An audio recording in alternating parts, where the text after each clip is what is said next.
Okay, good afternoon, good morning, and good evening, depending on where you are around the world. We know we have attendees all the way from Europe to the West Coast of the United States.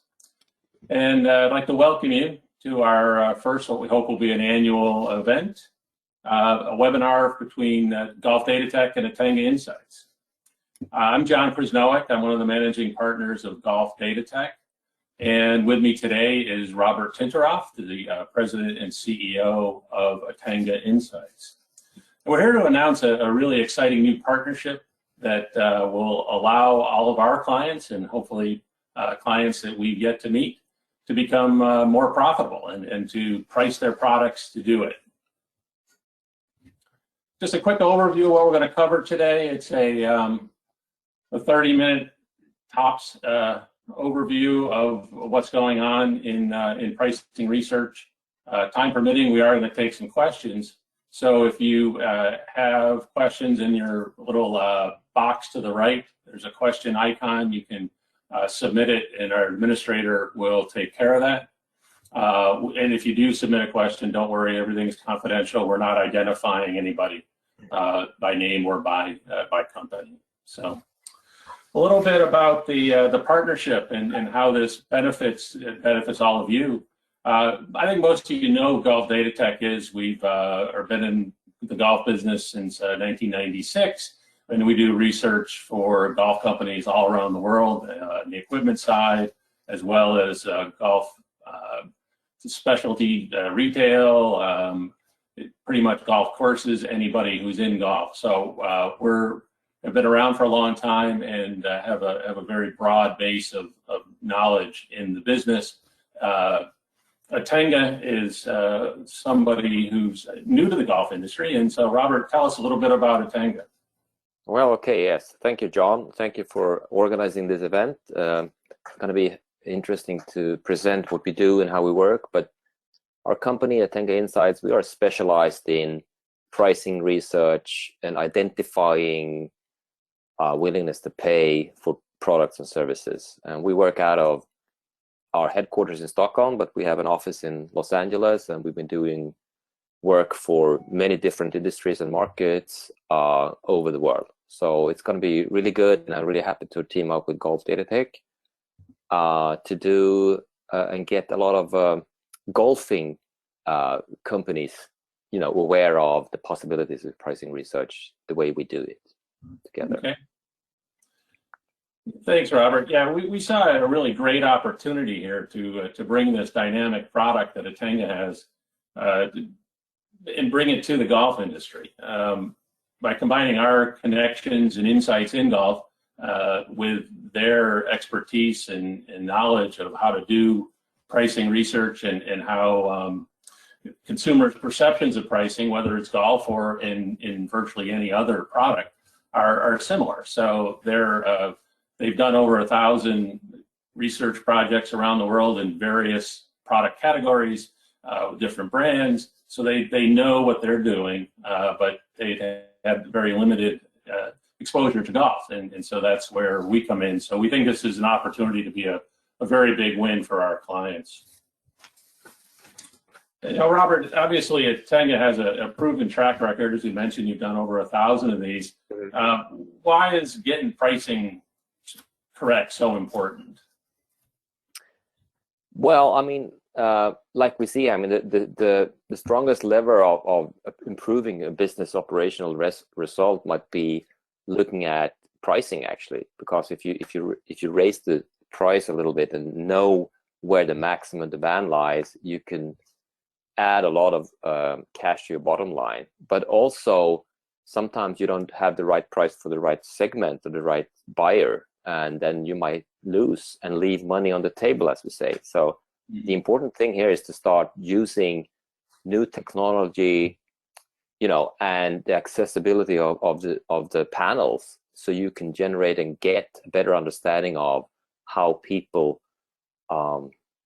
want to spend money while they're buying golfing equipment. And like we say here, like nothing will impact your profitability as significantly as the price. everything else equal. So this is a very good opportunity for us to describe how we do this. Thank you very much. Take a look at, as I said, we've been in the golf business for a long time, and how do golf companies typically price their products? Usually it's a couple ways. One is purely by gut feel, which is probably the most common way. It's kind of like, I've been in the business for 30 years. I know what prices are.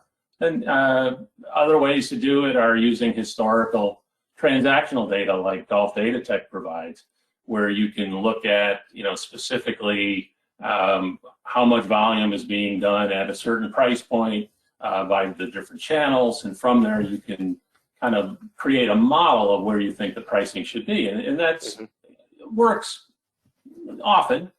However, if you price your product too high, as you can imagine, as I think a lot of us have probably experienced in our lifetime, you have a really good product, you price it and it's a little too high, and you just don't sell many.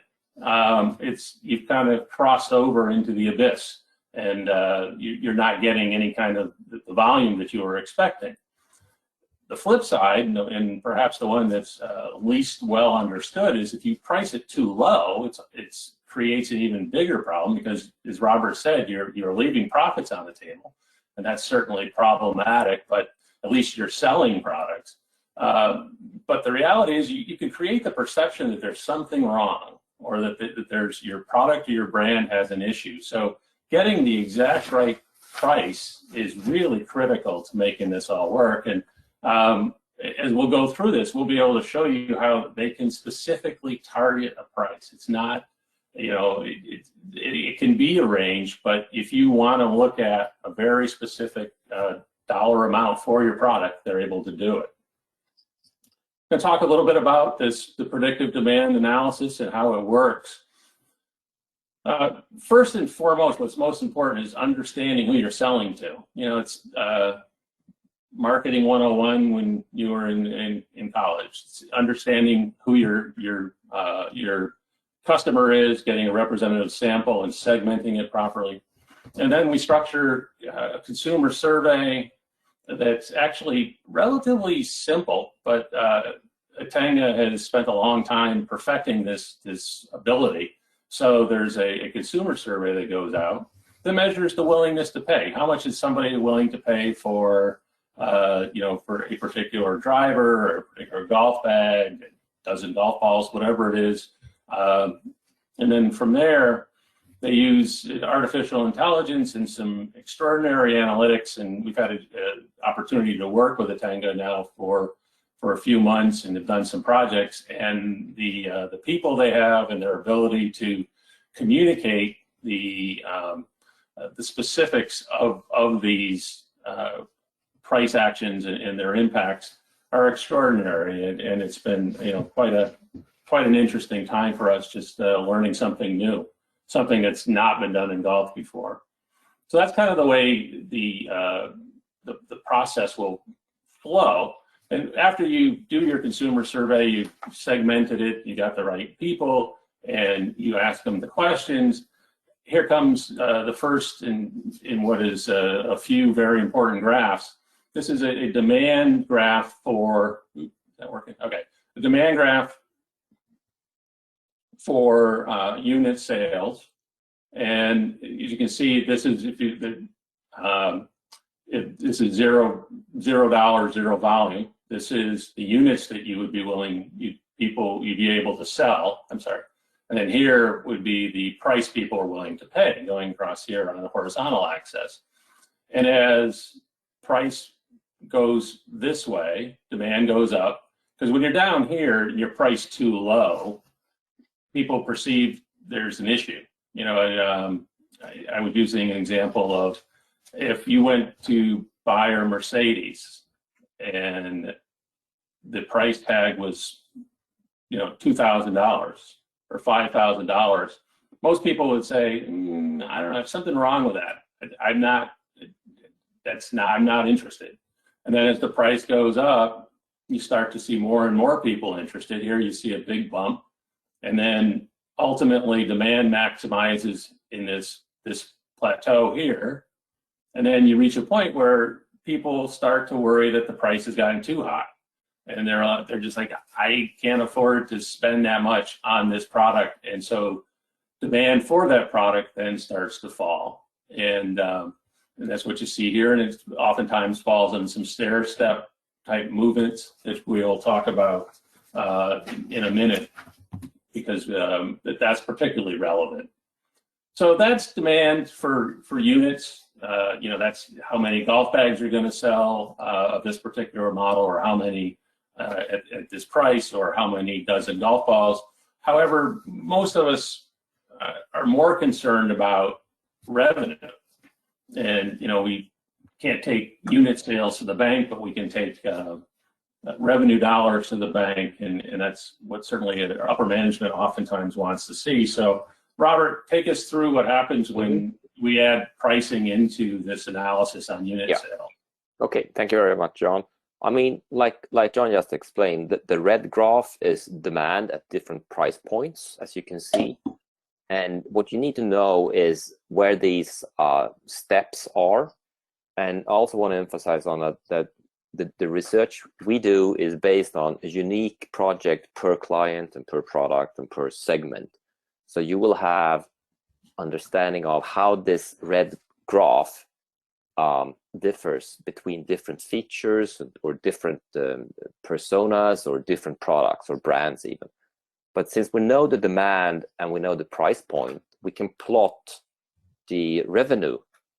And then that gives you an ability to identify the maximum at which price point you will have the maximum expected revenue. And in this example, we have two spots actually. We have one at the center of this graph, which gives you the maximum the maximum revenue, but not the maximum demand. And then if you go even further up north, even higher price, you will have the same revenue, but with a much lower demand, which means if everything's equal, you can have a higher profitability there. So you would, for instance, sell less golf balls unit volume, but the same revenue. So all of this is something that we would like to identify. But then again, if you go to in this example, if you go to the maximum demand, you will see the revenue drop a lot. So if you go, yeah, that's right. So depends on if you want to do a market share optimization or a revenue optimization. You can use this data the way you want. But if you go up even further north on this graph, you can see that there's another price point where you have a revenue. It's not as much as the top, and the demand is low. But there is a premium product offer or a segment that might want to buy and purchase your product at a much higher price and a much higher value. And you will also like to know who they are, how big is that portion of the market, can I address that? So this is what you get from these two graphs in combination. Yeah, and then one of the more important outputs that we talked about quickly, I called it a plateau, but in Atenga's way of phrasing it, it's called a price wall. And price walls are really incredibly important and critical. So Robert, why don't you take us through what a price wall is? I mean, sure. Thanks, John. So what we have, since we're having the demand curve, the unique demand curve for each product or service or feature, and we have the revenue max, we can identify the plateaus, which are the horizontal, places on the graph, and then you have the vertical ones, which is something we call price walls, and those are psychological price points. And the thing here is that a very, very small price change can give you a huge differentiation in demand or in revenue. So the thing here is that you need to know where those are, and how they are created, and how your brand or your product or your segment that you're targeting are, where they lie, on the graph. And this is something that we will have a unique opportunity or a unique, advantage towards your competition when you know where these price walls sits and how severe they are, which is the height of the graph. We can show you that in a slide later on. Yeah. But sure. Yeah, I mean, here's are some of the causes of price walls. I mean, they can be budget driven. You know, my budget is $300 for a driver, so therefore I can't pay any more than that. They can vary broadly by brand, as you can imagine. If you're a premium brand, you could have a much more expensive price tag attached and people are willing to pay it. Or, you know, it also can be influenced by your brand reputation, where you are in your life cycle. Is this a, you know, Gen 2, Gen 3 product that is kind of in its downward side of pricing? It could be channel related. Depending on the product you're selling, you can have unique pricing depending on channel. And then, of course, in golf, we're always interested in seasonality because that's such a major issue for us. So the individual golfer segments have unique perspectives on price, and certainly each individual person, you know, they have their own budget to deal with, their own view of each brand.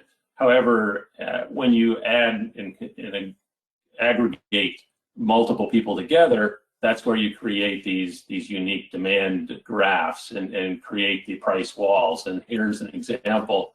Robert, this is kind of a generic look. We'll talk specifically about what might happen in a golf product, but take us through kind of these price walls. And, yeah. And since we're, like I said before, we have the red graph, which is the demand curve, which is, again, if you see the first price wall with where the black arrow ends, that is something that we call a positive price wall, which means that if you raise your price, you will sell more units. And this is, in fact, you know, behavior psychology, how we value the, you know, the product and such. So you would need to know, and how you use this, you know, positive price wall is if you want to do campaigns or promotions or whatever, you might want to know where I'm, you know, when do I go too low and lose demand. But again, on the north side, again, farther up, you have like the maximum demand or the maximum revenue. You have two distinct price walls there that you need to, you know, consider when you price your product. You need to know where they lie, what the exact price point is, and we will show you an example. So this gives you an opportunity to play with, you know, how do I relate to my unique identified price walls. Instead of avoiding them, you should, you know, embrace them and work with them in a positive way. So you can make sure that you don't pass the price wall without knowing it, and you push your price up towards the price wall without losing revenue or demand. And I think in the next graph or so, we're going to see some examples that we've created for you. Yeah, and I think one other thing that is always good to keep in mind, which is we're in kind of that point right now in golf, is that you have limited availability of product. And so therefore, you know, what are the implications of, I can only make so much. You may go, I understand that. I'm going past the price wall because I just can't make enough. And if I lose 10% or 20% of volume, that's okay, because I couldn't fill that demand anyway. So it has a lot of uses. And as Robert mentioned, there's not a hard and fast rule that says you have to be here or here or here on a price wall. But if you're aware of where they are, you can make the best decision for you and your brand. Sure. This is an example of, I picked drivers as an example because I think a lot of people who are in golf understand drivers because they either make them or buy them. It's not real data, it's just an example, but it's to kind of give you a general idea. So this is, if I were, you know, XYZ company and I were launching a new driver, and I priced it at $100, you get a few people interested, but not many, because they think, man, there's something wrong with this. If I priced it at $200, more people are interested, but still the bulk of people are very concerned. This is the positive price wall Robert's talking about. Go above 200 to say 250. You've got another group of people who are in, but you're still less than half of all the potential demand for the product. You go above 250 up to 300, and now you're starting to build some momentum above 300 to say 350. You get a nice positive pop. And then here you see kind of a plateau where the most people are interested in buying your drivers between say 350 and 450. Well, so that's, you know, that's where I'm going to sell the most drivers, absolutely. Then price keep, you know, we test going higher, and you're into the $500 price point, and then you have a very sharp price wall here. So if you go above $500, suddenly the amount of people interested in buying it drops dramatically, and then, you know, it stair steps down from there. But there's still, as Robert mentioned, if you were interested, there's still some volume available here above $700 if that's where you want them to be. So that's an example. Is there anything you want to add on the demand side, Robert? No, I mean, this is typical for people in not only golfing or drivers, but this is an example of how these price walls might occur, and also what we normally do with our clients when we work together with them. We plot in their current pricing, and then we can tell what would happen if they move towards one of these price walls for their demand or the revenue. Mm-hmm. So then here's, if you were to plot the revenue in on top of that, and you'll see that while you might have maximized your unit volume here at 350, your revenue dollars are maximizing here at either 449 or 499. And then once again, if you cross over, above $500, you're going to see a rather sharp decline. And then it once again just stair steps down from there. Anything else, Robert, on the revenue side? I mean, let's say that let's imagine that you had a driver that you were launching at, $529, and it didn't sell as much as you expected. So the idea of this is to identify what would happen if I lower my price a little bit. And in this example, you need to go below 500. The psychological price point of 500. So if you would put it at 499, in this example, the demand and revenue would grow almost 30 to 40% just by shifting the price back a little bit. Then you need to consider, can we afford to sell at that price point or not? Do we want to be in that business? But you need to know how this small price change affects willingness to pay. So yeah, I think one of the things that we found is that you take this data and then you add your profitability data on top of it, which we obviously don't have, but you as a client would have. It provides you great insights as to whether it's a good idea or not. And the other thing you can work on with this is, let's say that I want to have a premium driver at $549 at that expected, and then I can create a similar version or a lighter version, which I put at at $449, and you can make two types of price points for the same driver or whatever it is, just by marketing it differently or changing the colors or whatever it might be. Yeah. So this gives you an opportunity to create different products on the same graph. Yeah. So what else can the research do, Robert, besides just identifying, not just because they're obviously very important, but what else can you do besides identifying these key price points and price walls? Yeah, so I mean, price is one thing, of course, but the brand messaging and how that impacts on pricing, and of course, if you want to do product bundling or promotional, you need to know and test different bundles towards each other and see how these graphs are playing together. If you want to do a promotional campaign and so forth, and of course, celebrity endorsements. I mean, how does that impact specifically on golf? Could be anything else, and then of course competitive analysis, because since we're doing this research not on behalf of a specific brand, we do it on behalf of the golfing industry.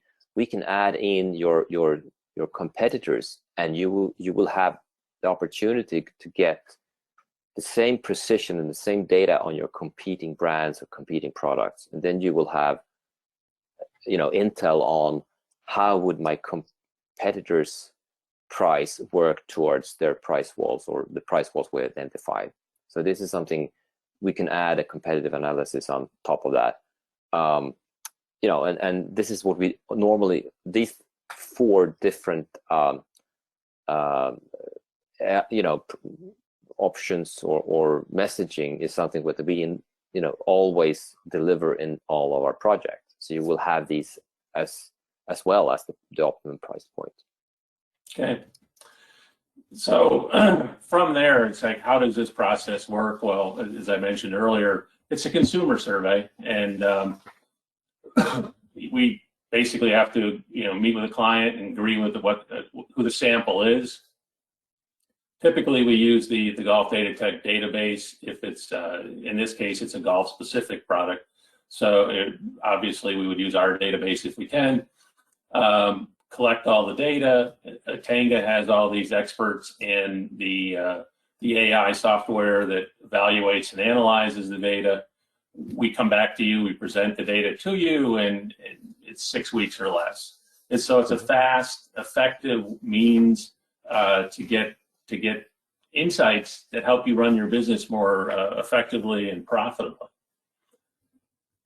So we do have some a couple minutes available for some questions. Let's see what. So John, I've got just chipping in here. I've got one question here. What has changed in pricing research over the past decade?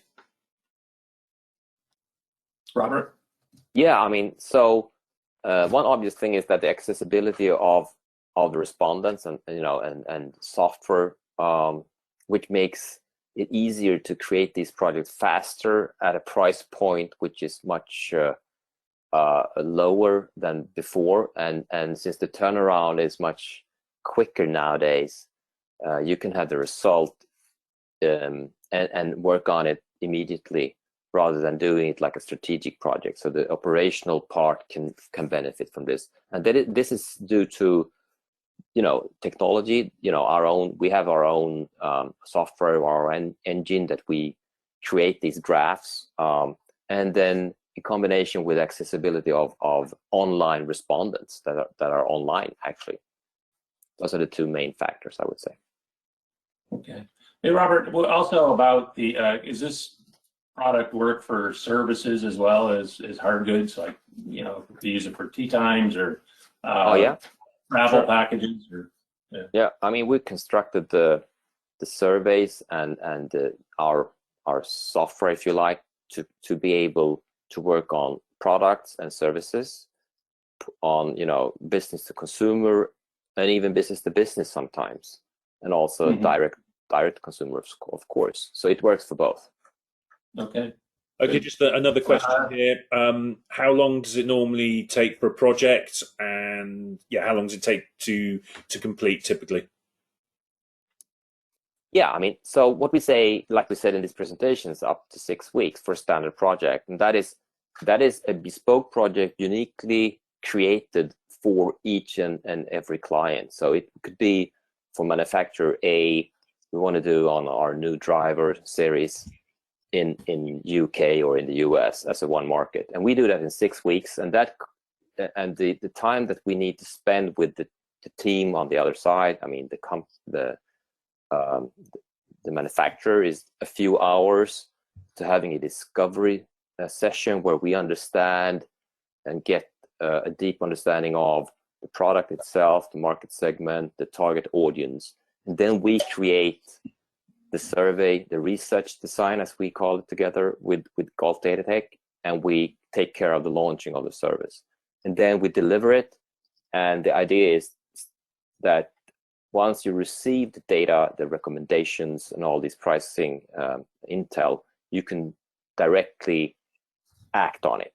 It's going to be operational campaigns, seasonal launch campaigns, or if you want to rephrase or reposition golf balls or bags or whatever, you can use this document, this presentation, as an operational document rather than a strategic document. Okay, cool. We've got another question here. What would the output look like for tea time pricing? Obviously, that might be a little tricky, but I'll throw that one out there to see if you guys have got any suggestions. Well, we would have to look at specific, defining, tea times, either on, hours per day or days or whatever. We have to segment and also the region of the courses, and then we would present the optimum price point either on specific hours, morning tea time or late afternoon or so forth. And then we also segment that to golfer personas, like handicap level, if you want to play yourself, or a 4-ball, or how often you're playing. So that will be created in the research design to define that. And the presentation would consist of all these recommendations on each and every segment that we decided on. So that would be uniquely developed with the company who's going to do the survey. Yeah, I think it's an important point Robert's making, is that one of the real advantages we've seen of Atenga's work is that it's not only do you get a macro view of what's going on in your particular market, but you also can drill down and know that people who play on Saturday morning, this is their expectations versus people who play on Tuesday afternoons, and there's the ability to look at this data in infinite detail. And it's really quite interesting. I think just adding a little bit from my perspective here, I think also one of the other really interesting things is the ability to look at particular functions or features or packages of features that would actually have an impact on the price and demand, and then being able to work out on the price walls and the matrix as to what functions or features you might bundle in to an appreciation for how different that would outcomes that would have on the pricing. That would be fair to say, isn't it? Because you can present a series of options. So if you're a management team and you had 5 different options that you were looking at on how you're going to affect a product or develop a marketing strategy, you can actually get real feedback in a quantitative state, can't you, from those kind of input. So you will not only have the optimum price point, but you will also have the distribution, the market, the preference share, if you like, that will be included in the presentation. And like John just told us, that the details can also be cross-tab. Since we're having the data, we can simulate tea times in the morning, age range, handicap level, weekday, and then you can have a proper understanding of how should I price my tea times for that specific combination.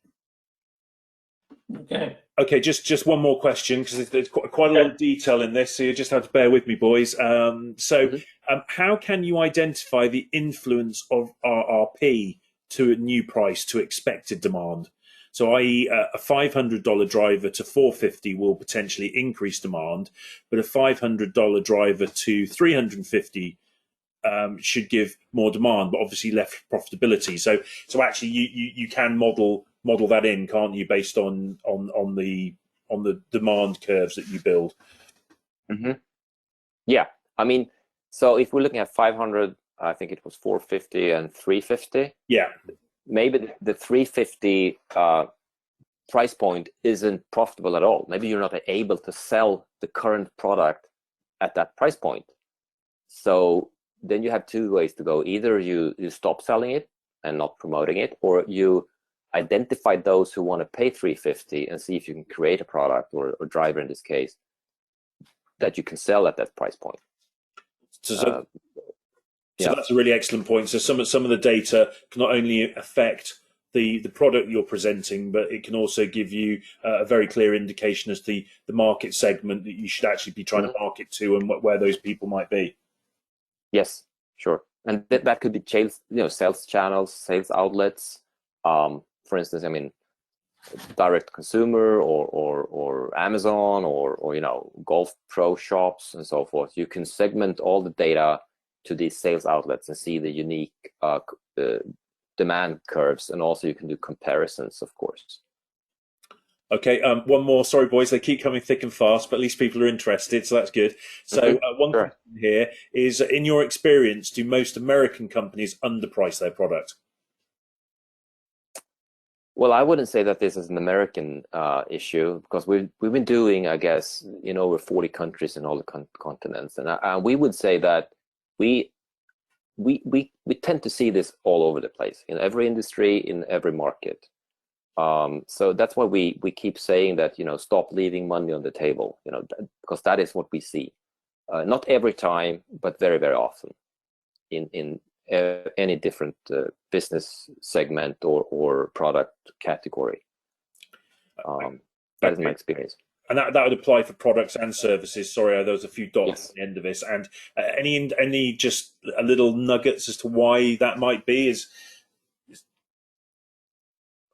I think it comes to two things, but like John just said earlier in this presentation, that people use gut feel and transactional data, and those two things are not wrong. We don't say stop doing that. We're just saying continue doing that, but add our research on top of it. So you will have another angle, and you will see, are you guessing right or wrong? Can you do something about it? Your transactional data, you can, that's historical. That is how you come to the present situation. But if there is an opportunity to to lift the prices by 10% or 15% to certain segments, why shouldn't you do that?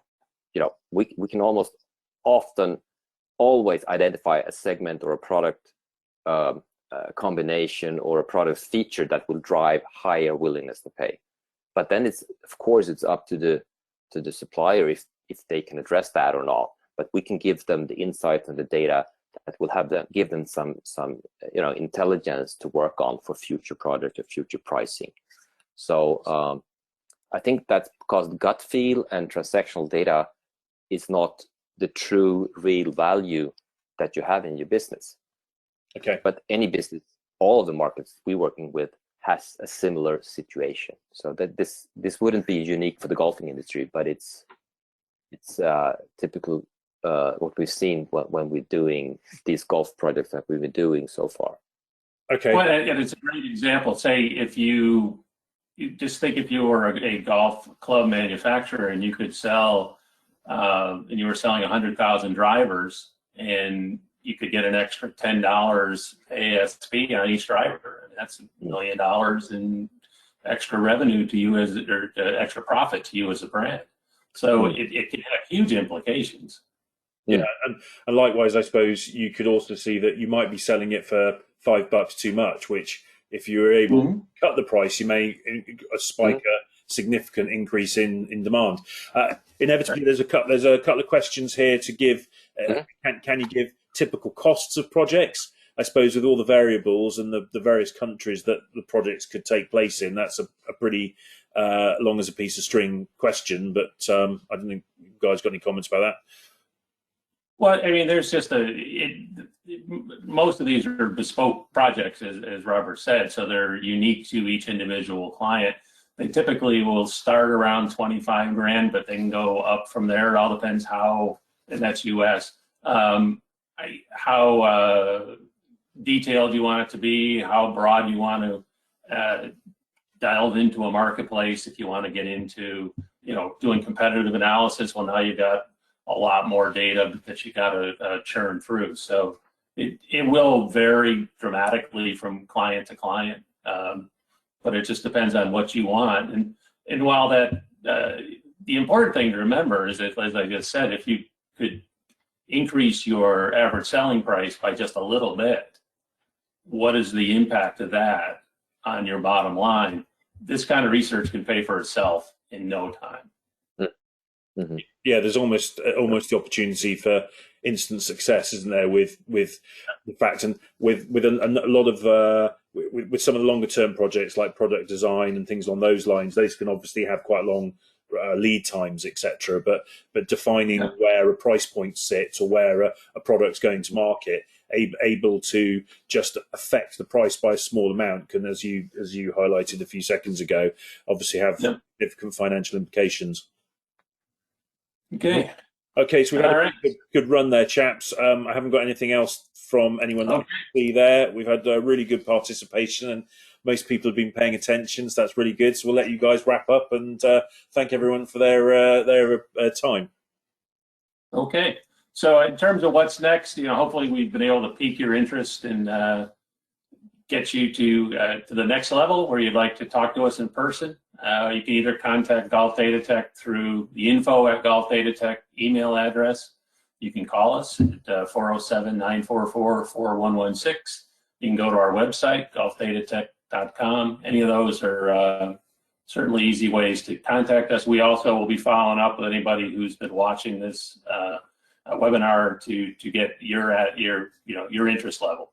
And we're more than happy to sit down and have one-on-one discussion and price out something for you. So with that, I would just like to say thank you to everybody who took the time to sit in on this, to Robert and the Atenga team. They do wonderful work, and we hope to talk to you soon.